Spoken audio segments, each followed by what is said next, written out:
On sait actuellement, là, toutes les indications qu'on a font état évidemment d'un vieillissement accéléré de la population, d'un défi qui apparaît insurmontable. À l'heure actuelle, il y a plus de 4200 personnes qui sont en attente d'une place en hébergement, en CHSLD, alors que l'on construit des places en maison des aînés à un rythme très au ralenti. On parle de 1344 places qui ont été créées depuis 3 ans.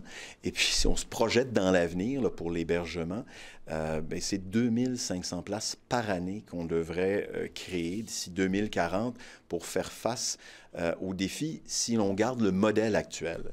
Et nous, comme la commissaire à la santé et au bien-être, Mme Castonguay, on revendique depuis déjà plusieurs années qu'il faut mettre un terme à ces investissements massifs dans le béton des maisons des aînés et faire le virage, un véritable virage vers les soins à domicile. D'ailleurs, le rapport, il est intéressant.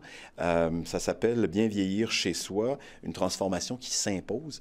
La commissaire au bien-être et à la santé nous dit essentiellement que le défi est impossible à relever si on garde le même modèle qu'à l'heure actuelle.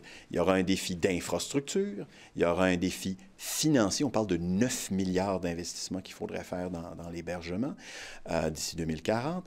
Et on parle aussi d'un défi de main-d'œuvre qui est...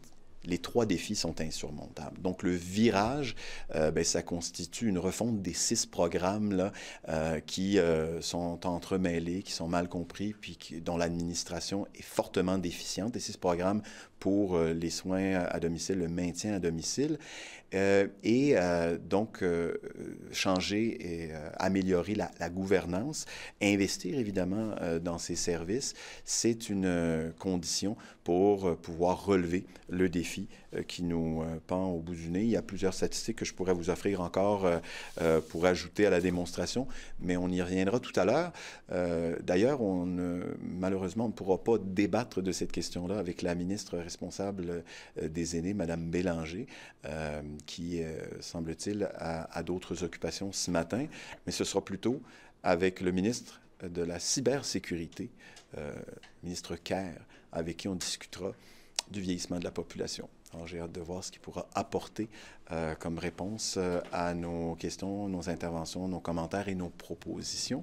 Puis je vais terminer en disant que la proposition du Parti québécois, déjà depuis nombre d'années, c'est de faire le virage où on peut s'investir véritablement dans les soins à domicile de façon à rattraper par des pays novateurs comme en Europe, où la portion là, des dépenses pour les personnes âgées, pour les soins aux personnes âgées, est de l'ordre de 50% et plus, alors qu'ici, là, on tourne autour de 30%. Donc, il y a beaucoup de chemin à faire de ce côté-là. Merci.